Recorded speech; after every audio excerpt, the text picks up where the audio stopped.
L'Agenda 21, c'est une initiative voulue par le président Philippe Madrelle en 2004, première délibération, par rapport à la suite évidemment, mais vous le savez, du sommet de Rio, etc. Donc vraiment une prise de conscience ici des élus et notamment du président du Conseil général pour, à notre tour, mettre en place des actions par rapport au développement durable. C'est donc l'agenda d'un programme d'action pour le XXIe siècle pour développer des politiques de développement durable et donc pour le coup à l'échelle du département de la Gironde. Donc cette prise de conscience-là, elle a été au niveau du Conseil général assez rapide avec la mise en place d'une politique de développement durable dès 1999 et un approfondissement de cette politique avec le lancement de l'Agenda 21 de la Gironde en 2004. Donc comme je l'ai dit, des actions très concrètes en interne. Dans ce département, il y a 50 Agenda 21. Ce qui fait qu'on peut dire aujourd'hui que 80% de la population de la Gironde est concernée par un Agenda 21 dans leur commune, dans leur collectivité. On ne peut pas parler d'Agenda 21 si on ne parle pas d'une politique de concertation avec les usagers, avec les citoyens. C'est un des principes de base. Et donc on a essayé effectivement de construire cette politique de concertation avec l'ensemble des citoyens girondins. Cet ensemble-là, il est très important parce qu'il n'y a personne aujourd'hui qui est seul la vérité.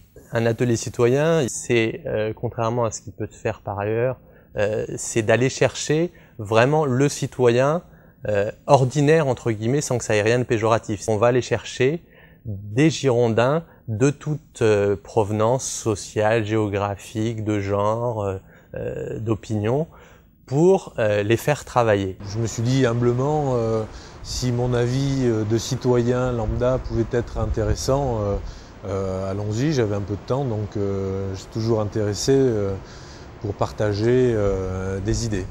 C'est une de mes collègues qui m'a parlé d'une annonce qui était parue sur un site internet, le site du Conseil général. Et j'ai décidé de m'investir. Et ce qui m'a plu dans le fait de participer à ce panel citoyen, ce débat citoyen, c'était de rencontrer des gens qui avaient peut-être des opinions différentes de la mienne. Et j'ai voulu confronter mes idées aux leurs et voir ce qu'on faisait aussi dans mon département pour essayer de faire avancer les choses. Déjà, je trouve que c'est une très belle initiative d'un conseil général de demander l'avis aux citoyens sur un plan d'action qu'ils ont mené. Donc je trouve que c'est une très belle initiative et ça nous permet aussi à nous de rencontrer les acteurs du développement durable et d'avoir une meilleure approche de ce qui est fait dans notre région. Et comme on n'est pas au courant en général de ces actions-là, c'est un très beau point. C'est des gens ordinaires et on essaie de les rapprocher de l'espace et de la parole publique dont ils sont souvent éloignés. On leur donne le temps de travailler et de réfléchir autour d'un problème. On leur pose une question qui est complexe. Là, en l'occurrence, l'Agenda 21 aide-t-il à aller vers une consommation responsable ?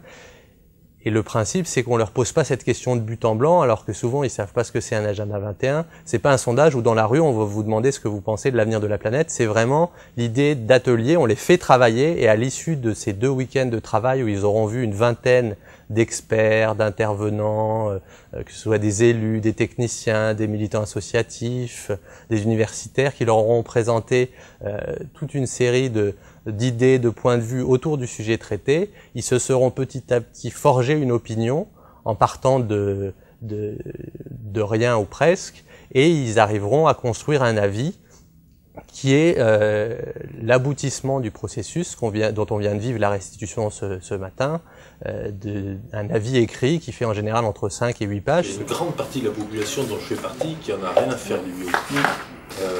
Par contre, acheter des produits qui sont produits autour de chez nous, ça m'intéresse. S'il y avait un label commerce équitable, par exemple, qui interpellerait le chaland pour acheter, bon, ça serait clair. On s'approvisionne sur les produits de saison sur le local, à défaut sur le département, à défaut sur la région, et on élargit en toile d'araignée. Ça, c'est la démarche systématique. Je me suis posé des questions sur cette abondance tout d'un coup de produits bio. Surtout que je me suis un petit peu interrogée sur la question bio, pas bio, info, intox. Et là, j'ai découvert que quand même la France est un des pays qui est très pollué, on va dire, au niveau des produits phytosanitaires, puisque je crois que c'est le premier pays européen le plus pollueur, le 4e au niveau mondial, d'après mes ressources de Courrier International. La France utilise plus de produits phytosanitaires, c'est normal, c'est le pays le plus agricole. Tout le travail, c'est un processus de réflexion et de construction et d'élaboration de la vie, avec des temps d'échange très nombreux et très importants dans chaque séquence d'information, de formation, et des moments de construction, de validation, voire de vote, quand c'est nécessaire, pour élaborer un point de vue, dégager le consensus s'il est possible, et certaines fois faire le constat, comme ça a pu être le cas sur un sujet dans l'atelier citoyen girondin, faire le constat d'un désaccord dans le groupe qui à ce moment-là est marqué dans la vie en disant une partie du groupe pense plutôt ceci et l'autre plutôt cela. Nous sommes partagés sur l'efficacité du programme. Une majorité du groupe estime en effet que l'agenda 21 contient trop d'actions, 94, au risque d'une dispersion contre-productive.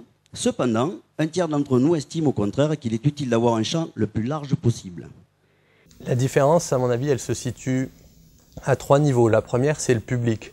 On se rend compte souvent que dans les réunions publiques organisées, enfin les méthodes classiques, comme vous les appelez, finalement, au bout du compte, on finit par voir un peu toujours les mêmes. C'est-à-dire que les gens qui viennent à ces réunions sont des gens qui sont soit sensibilisés sur le sujet, soit investis, militants, élus, techniciens. Et on se rend compte qu'avec ces mécanismes classiques, on a du mal à toucher le citoyen profane, ordinaire, qui n'a pas soit d'intérêt, soit de connaissances particulières sur le sujet. C'est pour ça que là, on organise un processus spécifique qui vise à aller chercher directement ce citoyen profane et à le faire travailler autour d'un sujet. Donc déjà, on a parlé Agenda 21, c'était quelque chose dont on entend beaucoup parler au niveau national, voire international. Donc là, ça a remis clairement les idées en place sur qu'est-ce qu'un Agenda 21, qu'est-ce qu'a pu mettre en place autour de cet Agenda 21 le Conseil général, donc ça c'était intéressant. On m'a parlé de l'Agenda 21, je ne savais pas ce que c'était. J'ai rencontré des gens qui étaient tous d'horizons différents, d'âge, de sexes différents, et aussi d'opinions politiques différentes. Ça m'a appris vraiment sur le développement durable, donc que ce n'était pas que de l'écologie, que c'était aussi quand même beaucoup d'économie, de politique. C'est pas juste, on vient une demi-journée et ou à une réunion qui dure 2 heures et puis on discute genre café du commerce et puis après on s'en va. Là, il y a vraiment un investissement important en termes de travail puisqu'on a travaillé pendant 3 week-ends et de production puisqu'on a produit un avis. Ce qu'on dit souvent, c'est que la différence de ce type d'outil par rapport aux outils plus classiques, c'est qu'en fait, il perd en largeur ce qu'il gagne en profondeur. C'est-à-dire qu'il y a moins de monde. Il y a des réunions publiques où il y a beaucoup de monde. Là, dans l'atelier citoyen, il n'y a que 15 personnes. Mais par contre, ça gagne en profondeur. C'est-à-dire que c'est moins superficiel, à la fois sur le travail. C'est-à-dire que les gens travaillent beaucoup pour réfléchir et pour produire la vie. Et on gagne en profondeur aussi dans le fait qu'on va chercher des personnes qui sont plus éloignées de la parole et de l'espace public. Oui, excusez-moi de réagir par rapport à ça, parce que je reviens toujours à mes vieux chevaux de bataille. On a dit, en gros, en général, il y a un problème de communication. Non, on n'est pas... Il y a plein de gens qui ne savent pas ce que c'est que l'agenda 21. Alors, nous, ça nous intéresse. Moi, je suis ravie si je pouvais avoir vos adresses, si vous êtes d'accord. Mais il faut que ça soit sur le volontariat, de capter de votre... Parce que vous êtes une mine d'idées. Alors, pour répondre à la question, je crois que ça nous amène au comment. C'est-à-dire on peut bien faire la com, on peut bien faire notre boulot, mais qu'est-ce qui se passe et par quels moyens nous nous interpellons, qu'est-ce qui peut nous attirer? Et en fait, il faut faire un atelier citoyen sur la communication. Et bien voilà, ça c'est peut-être un moyen. Ce qui est intéressant dans les ateliers, c'est que ça produit donc un avis citoyen qui fournit du contenu, qui est la parole directe des citoyens qui est donnée à l'institution. Juste pour vous expliquer le choix du titre que l'on a donné à notre avis citoyen. Donc on a appelé ça l'éco girondin. Donc l'éco dans 2 sens, écologie, éco-consommation, et éco dans le sens aussi où c'est une opportunité pour les citoyens comme nous de donner notre avis en espérant que notre parole ait un écho et des répercussions dans le temps. Voilà. L'organisation d'une telle rencontre par le Conseil général est une excellente initiative. C'est pour nous la preuve qu'il s'intéresse à la population et est prêt à accepter la critique. Les moyens humains et financiers consacrés à l'agenda 21 nous semblent importants. D'ailleurs, ces actions valent le coup pour la planète et permettent de faire des économies. Nous regrettons tout de même de manquer d'indicateurs de résultats synthétiques. Poursuivre la démarche d'exemplarité en interne au Conseil général. Le deuxième programme d'action devrait fixer des objectifs encore plus ambitieux en ce sens. Le Conseil général doit se donner les moyens de vérifier les actions mises en place et de s'assurer de l'adéquation avec les objectifs fixés. Accepter de s'ouvrir de manière totalement libre et indépendante à des citoyens pour que ces derniers puissent rendre un avis sur leur perception de l'agenda 21, c'était pas forcément évident. Il fallait convaincre aussi au niveau de la collectivité pour qu'on puisse s'engager dans cette démarche-là. Mais c'est une démarche innovante qui est absolument essentielle parce qu'on s'aperçoit que les citoyens, quand ils ont un niveau d'information et de sensibilisation, développent leur curiosité, leur désir de mieux comprendre. Et on s'aperçoit que dans ces processus-là, il y a une sorte de conscience collective qui se dessine et une intelligence collective qui se dessine. Et le compte-rendu, les avis qu'on a pu entendre, témoignent justement de la qualité du travail qui a pu être mis en place. Mais ça nous donne à réfléchir, réellement, parce que on s'aperçoit que pour la plupart, ils n'en avaient pas tellement entendu parler, voire pas du tout. Mais voilà, 15 personnes qui ne se connaissent pas, qui ne connaissent pas le sujet, l'agenda 21, un sujet complexe, qui ne connaissent pas nécessairement très bien ce que fait le Conseil général non plus, arrivent à se mobiliser, à se rencontrer, à discuter ensemble, à produire un avis intelligent. Bon, je peux trouver ça moi, tout à fait intéressant. Il va falloir qu'on tienne compte un petit peu, même pas mal, de ce qui a été rapporté par ce groupe de citoyens. Donc vraiment, c'est une expérience tout à fait intéressante qu'il faudra renouveler, même peut-être dans d'autres domaines. Là, c'était ciblé Agenda 21, mais on peut aussi peut-être transposer et savoir un petit peu comment on doit s'y prendre aussi. On a beaucoup parlé de transport, d'accessibilité. Enfin, il y a plein de choses qu'il faut vraiment réfléchir et mettre en place. On voit bien que l'avis qui a été rendu est un avis vraiment de grande qualité. Objectif atteint.